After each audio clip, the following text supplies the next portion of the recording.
Good evening, ladies and gentlemen.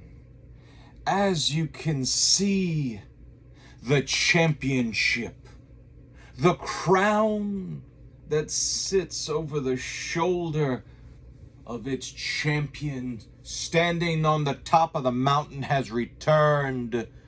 Your king of promos champion, Jordan Drake. And who should I find across the ring from me tonight but Mr. Brick Johnson. Now, Brick, I could be a massive prick and only concentrate on your last match, but I've decided to give you the proper epitaph that you so rightfully deserve.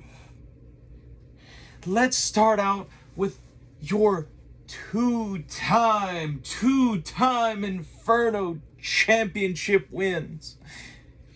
Brick, I'm gonna tell you something right now that's gonna keep you up at night, and I'm sorry. Well, no, I'm not really. You won those before I stepped into the VOH.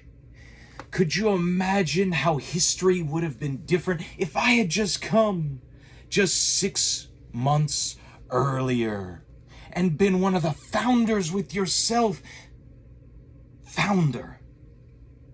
You know, when we think of founders, we think of great men. But we never think of Brick Johnson. Because the Brick is not a great man. Every time the Brick has faced adversity, he has not only failed and floundered, he has fled. He has fled championship opportunities. In fact, he's even fled the VOH. Let's move on to the 5 seconds of sexy. Now, Brick, some of us were rather enthused when you came back with that, because at least it gave you a personality. It gave you something interesting, because unfortunately for yourself, that is the only thing you have left. Now let's talk about the fact that you managed to get into this match beating the Purge, a man who was on a roll because no one else was showing up for their matches. And then you take that match with the incoming Harley Havoc, and she does an upset victory. Now, Brick, I am not going to comment on your promo. I am not going to comment on anything else but this.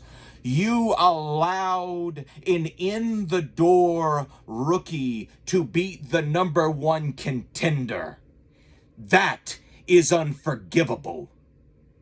I don't know how you made it into this match, because fate drew you a bad hand last week, and it just drew you a worse hand now.